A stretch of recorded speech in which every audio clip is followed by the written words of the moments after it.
Story 1. I don't believe in ghosts. Let's just get that out of the way. I'm the kind of person who rolls their eyes at horror movies, who thinks Ouija boards are party props, and who has, on more than one occasion, made fun of people, who felt a presence, which is why I'm still trying to explain this in a way that doesn't make me sound completely insane. I moved into this shoebox of an apartment in Brooklyn last month, 6th floor, barely enough space for a mattress, and my laptop. It's the kind of place you only tolerate, because it's in walking distance from overpriced coffee and a subway line that sometimes works. The chair wasn't even supposed to be a big deal. I found it on Craigslist. Vintage swivel armchair, minor wear, $10 OBO. Honestly, I just needed something to fill the empty corner by the window. The guy who sold it to me was weirdly eager to get rid of it. Didn't even haggle. Helped me load it into the Uber and everything. Just don't sit in it after midnight, he said, half joking, with this tight-lipped smile that didn't reach his eyes. I laughed, of course. I mean, come on. What kind of haunted furniture costs less than a large pizza? The first few nights were uneventful. The chair sat there like a good piece of furniture should. Silent, slightly musty, and completely unremarkable. I even joked about it on Instagram. Meet Gerald, my overpriced Craigslist demon throne. Got a few laughs. Then, around the 5th night, I woke up at 3:20 a.m. to what sounded like someone shifting their weight, like the creak of fabric under pressure, followed by 3 deliberate footsteps across the hardwood floor. I lay there staring at the ceiling, heart doing that annoying fast thump, trying to convince myself it was just the upstairs neighbor, or a cat, or whatever. Still, curiosity got the better of me the next morning. I checked the Nest Cam I had, installed by the entryway, mostly to monitor for packages, not poltergeists. I scrubbed through the night footage until something made me stop cold. At exactly 3:17 a.m., the chair moved, slowly. No sudden jolt or obvious trigger, just this deliberate, almost thoughtful swivel, like it was adjusting itself to get a better view of the front door. I watched the footage 3 times, looking for strings, shadows, anything. Then I laughed out loud, because what the hell else do you do? Blame it on a draft? Brooklyn ghosts with punctuality issues? I told myself it had to be some kind of mechanical issue. Maybe the floor wasn't level. Maybe the chair's base was loose. I even sat in it and spun it manually just to see if it would drift on its own. It didn't. I left it in the same position it always faced, angled toward the window, away from the door. That night I went to bed with a stupid grin on my face, feeling like I'd debunked my own haunting. And for a while I slept, until I woke up again. 3:24 a.m.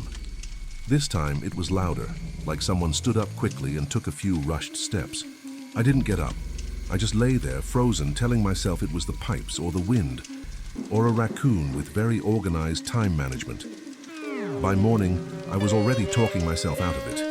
I didn't even check the camera. What was the point? I had deadlines, rent, a life. Ghost chairs weren't part of the plan. But around noon, while editing footage for a client, I accidentally opened the Nest app. Habit, really. I saw the timeline marked again, 3:17 a.m., like clockwork. And yeah, you guessed it, the chair turned. Same angle, same speed, right toward the door.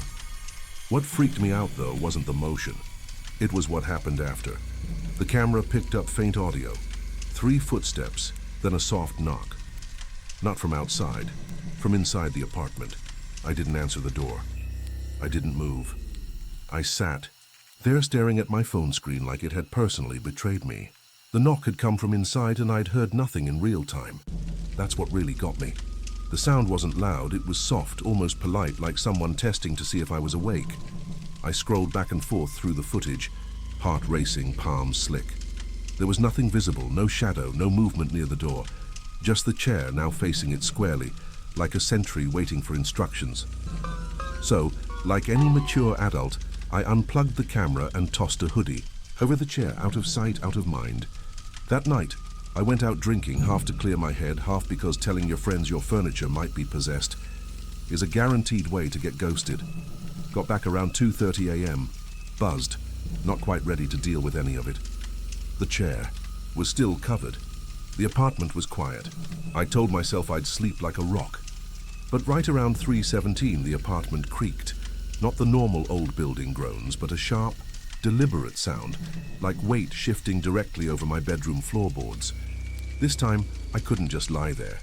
Something about that creak. It wasn't just sound, it was presence. I sat up, holding my breath, listening. Another step, then another. The floorboards groaned like someone pacing slowly just outside my bedroom door. I didn't move, didn't call out. I just waited, phone in hand, screen glowing uselessly. No alerts from the camera, of course. It was still unplugged. After what felt like hours, but was probably seconds, the sound stopped. And then I heard it, that same soft knock. This time on my bedroom door. I lost it. I shouted, some mix of who's there and what the fuck, and I'm calling the cops. I didn't, though. Instead, I grabbed the first heavy object I could. Find a cast iron skillet I hadn't used in weeks, and opened the door in a rush. Nothing. No one. The chair was back in its corner, hoodie still draped over it, perfectly still. The lights were all off except the one in the kitchen, flickering slightly. I told myself I had dreamed it. Sleep paralysis, maybe. Audio hallucination, stress.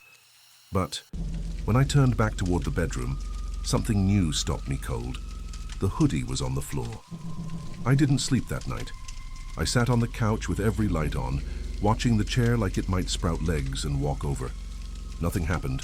No footsteps, no knocking, no camera footage, because of course I didn't plug it back in by my sunrise. I'd almost convinced myself it was all just a breakdown.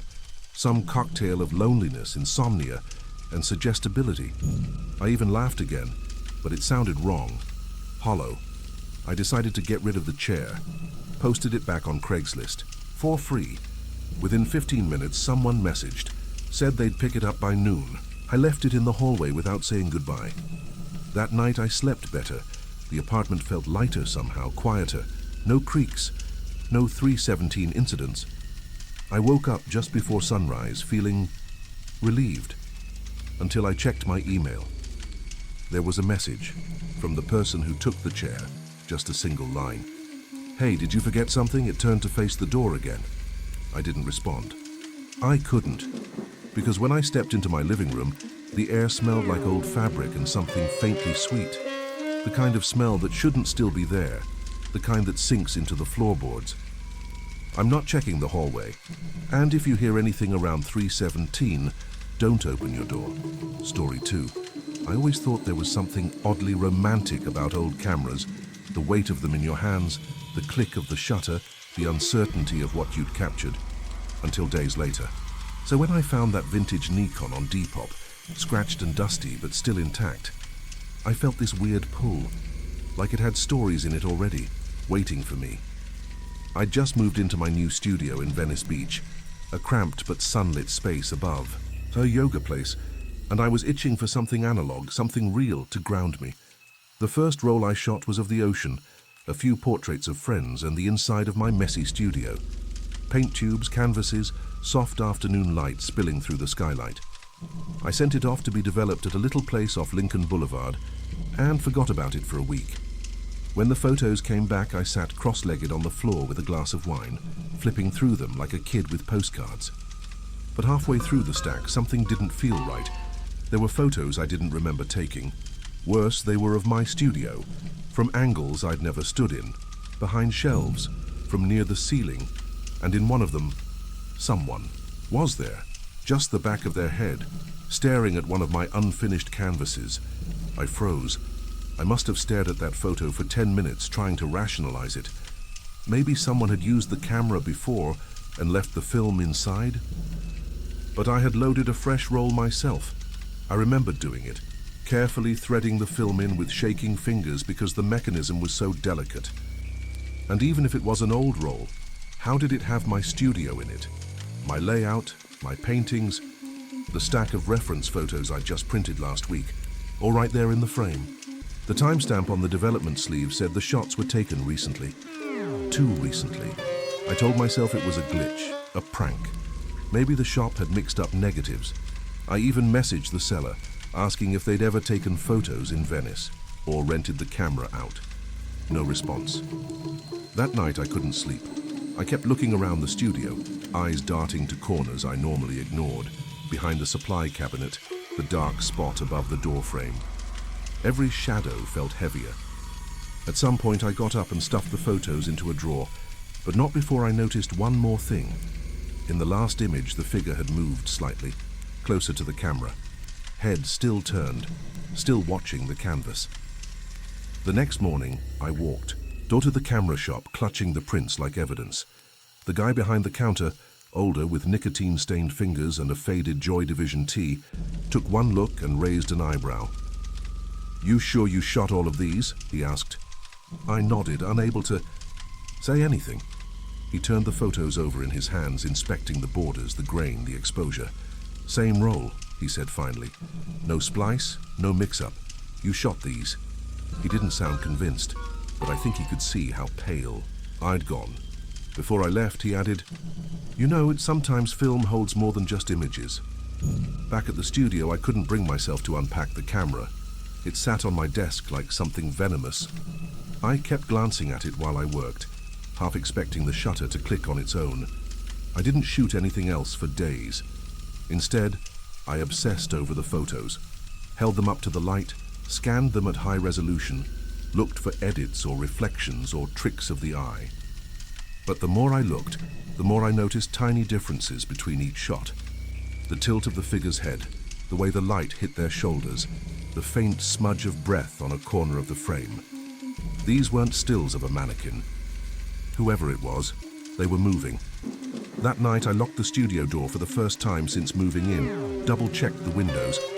I even wedged a chair under the knob like they do in old horror movies, which made me feel ridiculous, until around 3 a.m. when I heard something above me. A slow creak, like weight shifting on old beams. The studio's on the top floor. There's nothing above me but roof and sky. I held my breath and stared at the ceiling, too afraid to move until the sound stopped. After what felt like an hour, I forced myself to sleep with the hallway light on, clutching my phone in both hands. The next morning, I found the camera had moved, just slightly. It was now angled toward the corner where I usually paint. I hadn't touched it. I know I hadn't. My whole body went cold. I took my laptop to a cafe down the street and stayed there all day, pretending to edit photos, pretending I wasn't spiraling. I even looked up how to check for hidden cameras, bugs, vents, anything that could explain what was happening. But the studio wasn't wired. I kept telling myself I was overreacting, that I was tired, stressed, lonely. But later that night I developed another role, one I hadn't even finished shooting yet. And it had new photos of me, sleeping. I don't remember taking those. I couldn't have. The angle was from near the ceiling again, looking down at me on the futon I use when I'm too tired to go home. In the photo, my face is slack, one arm hanging off the edge, mouth slightly open and completely unaware. But what made me drop the print wasn't me.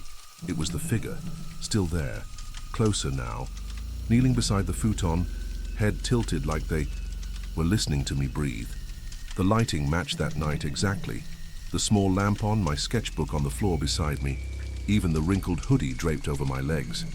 It wasn't from another day. It was that night. I didn't go back.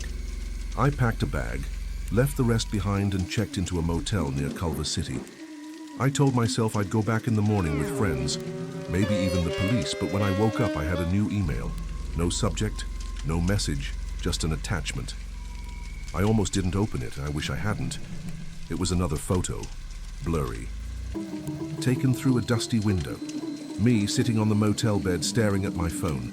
Same angle, same kind of grain, same sickly tint to the lighting. As if whoever, whatever, was behind the camera had followed me.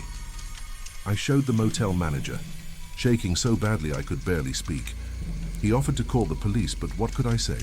That I was being photographed by a camera I bought online. That the photos show things I didn't see, from places no one should have been. I ended up deleting the image.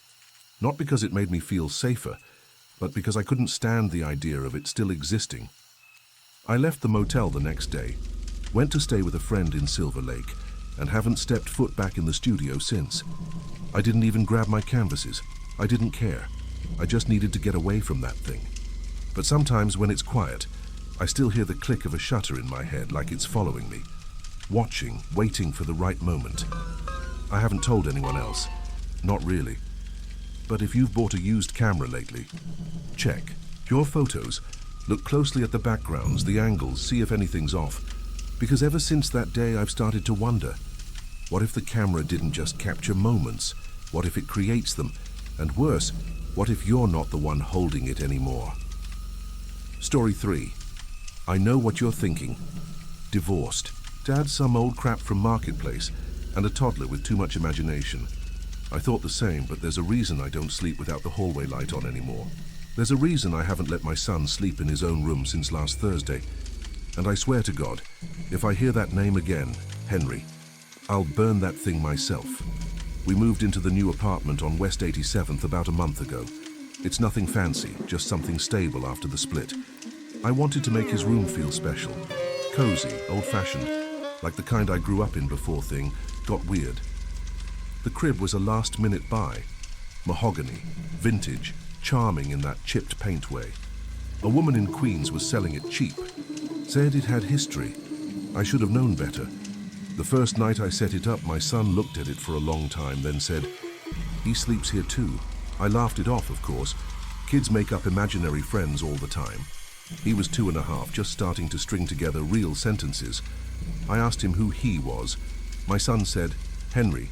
He doesn't like loud noises." That night, I tucked him in, turned on the white noise machine like always, and walked out. Around 2 a.m. I woke up to crying. Not panicked crying, more like upset. When I opened his door, he was sitting upright, whispering into the corner. The nightlight cast a soft glow, and I swear I saw something, just for a second, shift near the crib. The next morning, I asked him about it. He said Henry was mad because I closed the door too hard. He said I woke him up. I pressed, "Henry who?" But he just looked at me and said, "He lives in the wood." That phrase stuck with me.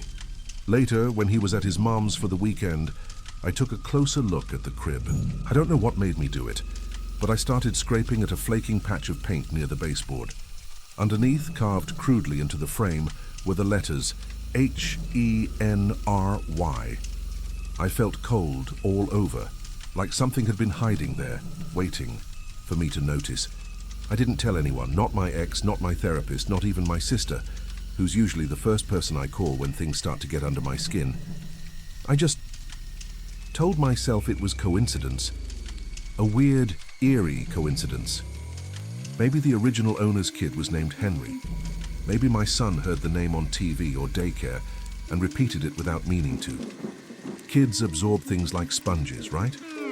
Still, that night, I couldn't sleep. I kept thinking about the way he said it. He lives in the wood, not the crib, not in the bed, in the wood. The next few days were quiet, almost too quiet. My son didn't mention Henry again. I started thinking maybe I'd imagined the whole thing. Just another dad guilt trip, another sleepless night morphing into paranoia. But then, Tuesday night, I was folding laundry in the hallway when I heard it. A whisper, faint, rhythmic, repeating. I froze. I turned off the dryer to be sure. It was coming from his room.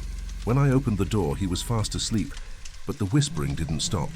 It was coming from inside the crib. I walked over slowly, my heart pounding in my chest. I bent down, ear level with the wooden bars. Nothing. Just the sound of my own breath and the white noise machine buzzing faintly in the background. But as I started to pull away, I heard it again. A faint hiss, like a voice trying to form words through gritted teeth. I yanked the blanket off the mattress. Nothing underneath. No toys, no speakers, no baby monitor interference. My son stirred, but didn't wake. I backed out of the room, keeping my eyes on the crib like it might move on its own. I couldn't sleep that night. I sat on the couch, scrolling aimlessly through Facebook Marketplace, trying to find the original post for the crib. It was gone, deactivated or deleted, and I'm not sure. So I did the next best thing. I Googled the furniture brand etched into the bottom. Turns out, the company went out of business in the late 1960s. But here's where things got strange. One of the top search results wasn't a furniture listing. It was a court case archive. A 1961 article from the New York Times, Infant Death. Upper West Side, same street, same number. The suspect?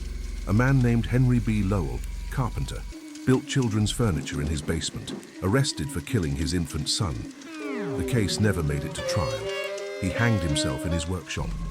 I stared at the article for what felt like hours. My fingers went numb. I kept rereading the address, the name, the part about the furniture. There was even a grainy black and white photo. The street looked eerily similar, except for the trees. Being shorter, I wanted to stop digging, but I couldn't. I found an old blog that covered unresolved Manhattan hauntings. Someone had posted about strange child voices in that same building, decades apart. I tried to comment. The post was archived. I clicked on the username. Deactivated. I went into my son's room that night with a screwdriver. I told myself, I'd disassemble the crib, get rid of it, replace it with something new, something clean. He was sleeping, mouth slightly open, a plush dinosaur half under his arm. As I approached the crib, he suddenly stirred. His eyes fluttered open and locked on mine, but he wasn't looking at me. He was looking behind me. "Don't make him mad," he whispered. "He doesn't like it when you touch his bed."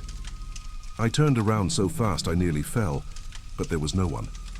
There, just the open doorway and the sound of the hallway light buzzing.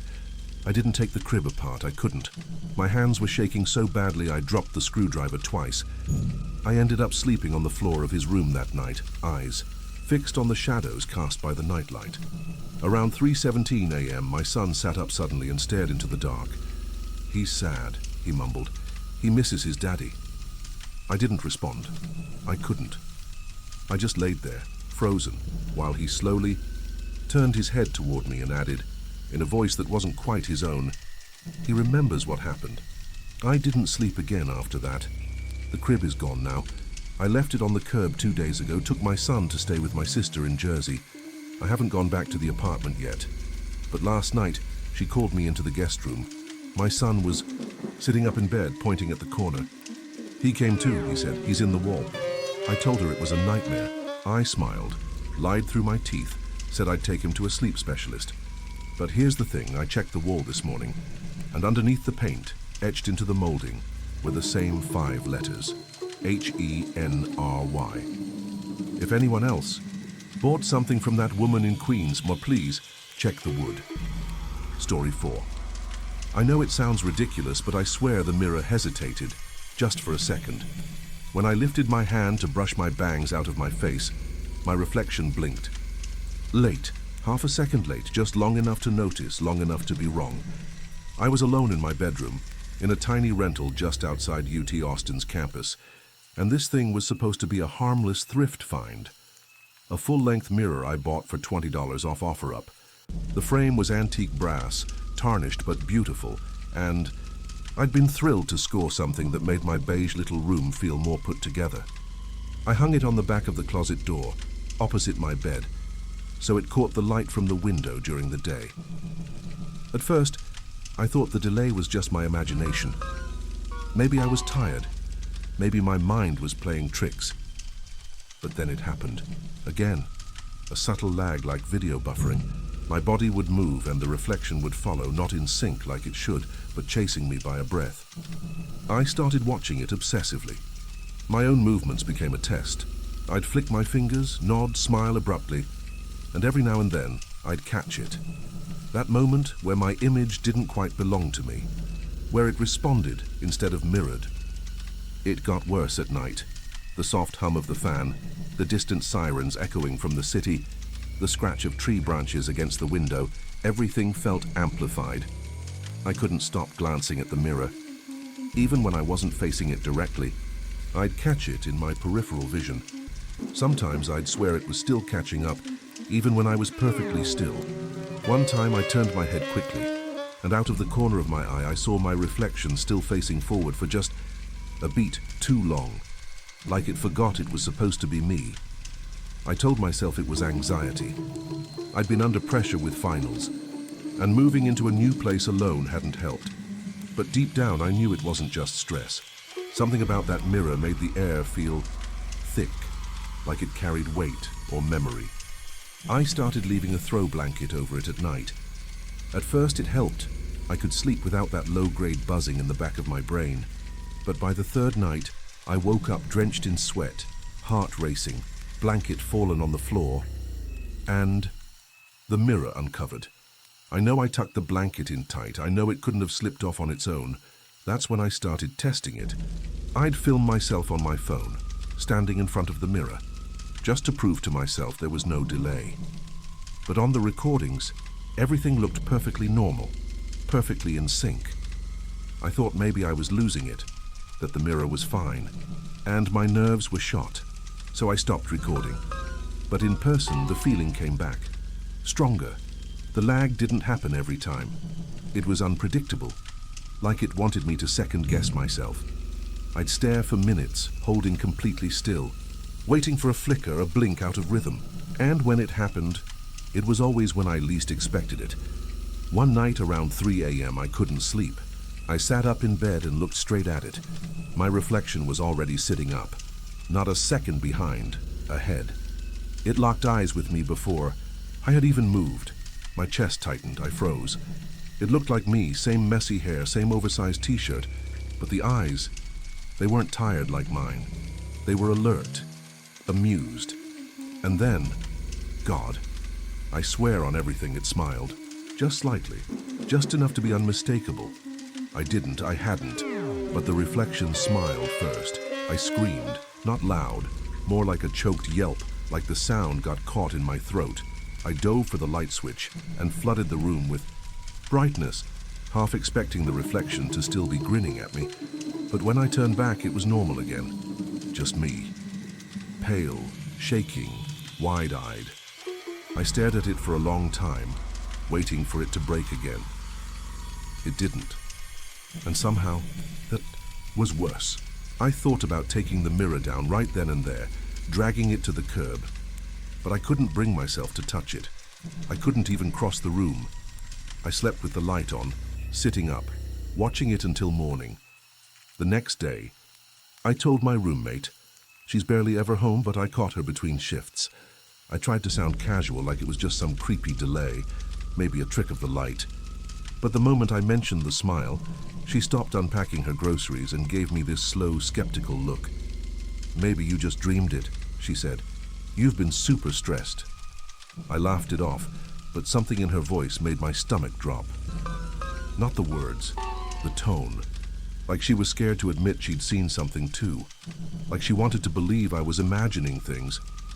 But that night, she stayed over at her boyfriend's. I decided to cover the mirror permanently, not just with the blanket. I taped black garbage bags over it, layer after layer, until not a sliver of glass showed. The room felt lighter instantly, like I'd finally put something dangerous in a cage. That night, I fell into the deepest sleep I'd had, in weeks. But sometime around 4 a.m. I woke up freezing. The AC wasn't on, my windows were shut. Still, the air felt ice cold, and there was this sound, so faint I almost missed it. Plastic crinkling slowly. I sat up, already dreading what I'd see. One of the garbage bags was half peeled back, hanging like a limp curtain. The tape was still in place. It hadn't been pulled off. It was as if something had pushed from the inside. I couldn't take it anymore. I didn't wait for morning. I grabbed my keys, my hoodie, and drove the damn thing to a dumpster behind an abandoned strip mall 5 blocks away. I didn't look at it once as I unloaded it. Didn't care that it was 5 a.m. and pitch blackout. Didn't care that I tripped over a busted shopping cart and scraped my knee. I just wanted that mirror gone. I thought that would be the end of it, that I'd feel relief. But as I turned to leave, I swear I heard something behind me. Just a whisper, like breath on the back of my neck. I spun around. The alley was empty. The mirror leaned silently against the dumpster, black bags fluttering like a half-wrapped body. I went straight home and didn't sleep. I kept waiting for something, anything to happen. A sound, a knock, a flicker of movement in the corner of my eye, but nothing did. For 2 days, everything was normal. I even started to believe it was over. I cleaned my room, kept the closet door shut, and ignored the empty space where the mirror had been. I felt lighter. Less watched, less mimicked. But on the 3rd day, just as I was brushing my teeth before bed, I noticed something in the corner of the bathroom mirror. A shape. Familiar. Brass frame. Barely visible behind the half-closed door to my room.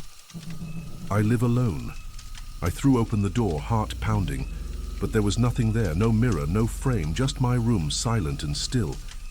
I told myself it was a reflection of something else, a trick of angles. I'm still telling myself that, even now. But last night, as I passed by the window, I caught my reflection in the glass just for a second, and I swear, my face was already turned toward me, smiling. If anyone's had something like this happen before, please tell me. Please. I need to know I'm not the only one. Story 5.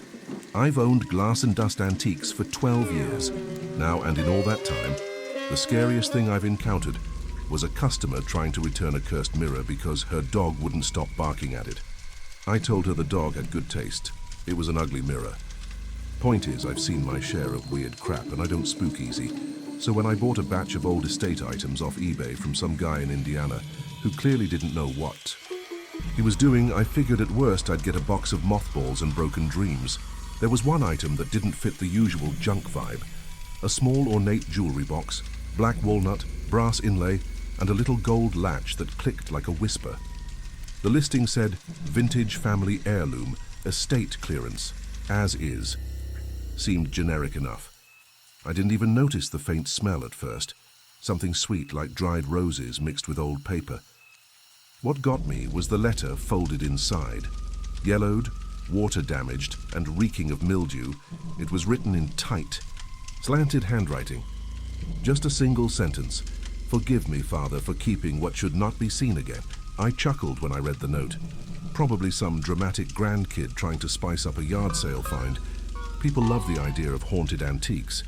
It sells better than provenance ever could. Still, the craftsmanship on the box was solid, so I cleaned it up, priced it for $85, and placed it in the front glass display case. You know, the one I keep locked because last year some teenager tried to lift a World War I compass and then had the audacity to call me a relic. Anyway, nothing weird happened for the first couple of days. Business as usual, dusting shelves, haggling with collectors, ignoring the occasional whiff of something sweet and rotten that I chalked up to the radiator acting up again. Then, Wednesday night, around closing, I heard a knock. 3 quick taps, like someone rapping their knuckles on wood. I was alone. No customers, no foot traffic outside. The sound came from the display case. I froze, not because I was scared, let's be clear, but because it was weird. I checked the locks, still secured. I tapped the glass back. Nothing. I even opened the case, half expecting a mouse or maybe some sort of draft causing the noise. Nada. Just the little jewelry box, sitting dead center, looking exactly the same as when I placed it there. But I swear to God, the air around it felt colder than the rest of the store. I figured maybe I was tired or maybe I'd bumped something without realizing it. That night I went home, made myself a microwave burrito, and forgot all about the mystery tapping. But the next day it happened again, this time while I was with a customer. We were mid-conversation when both of us heard it. 3 knocks, sharp and deliberate. He stopped talking. I forced a laugh and said, "Old wood contracts when it's haunted, didn't you know?" He chuckled a little too politely and left without buying anything. Great. Spooked customers are bad for business. Even worse than hipsters asking if I sell vintage typewriters that still work. This time, when I opened the display, I noticed something different. The box had shifted. Not by much, maybe an inch to the left. But I'm meticulous. I know where I place things. There was also a new smell, stronger now, like burnt sugar and wet soil. I touched the box to center it again, and my fingers tingled. Not like a shock, more like static, but deeper, almost under the skin. I told myself it was nerves, or maybe the air in the store was too dry. Either way, I started locking up early, just in case. Not because I was scared, but because antiques are valuable. And okay, maybe I didn't want to hear those knocks again in the dark. By Friday, the knocking wasn't the only sound. I started hearing a faint scratching, like nails against wood, soft and irregular, coming from inside the case even when I was standing right next to it. The noise would stop the second I opened the glass. Nothing inside ever moved while I watched, but I started catching glimpses in my periphery. Just flickers, the lid of the jewelry box maybe tilting slightly, or the latch quivering. Every time I turned my head, it'd be still again. I even recorded a video overnight to prove to myself that it was all in my head. The next morning, the footage was fine, except at exactly 3:17 a.m., the camera cut out for 8 seconds. When it came back, the box was open. Now, that did freak me out a little. I never opened that thing after the first time. I don't even remember how I closed it. It latches tight like a puzzle box, but I refused to let some creepy heirloom make me feel like a coward in my own damn store. I grabbed it off the shelf and took it to the back room, wrapped it in 2 layers of cloth, sealed it in a crate, and shoved it behind an old armoire. I figured out of sight, out of mind. But that night, as I was leaving, I heard it again. Not knocking, not scratching, breathing. Slow, heavy, almost. Wet. Coming from the back room. I didn't go in. I stood outside the back room for maybe 30 seconds, trying to come up with a reason, any reason, for what I was hearing. Maybe a busted pipe. Maybe a raccoon somehow got in. Maybe I was just losing it from too much late-night whiskey and too little daylight. But deep down, I knew. That sound wasn't mechanical.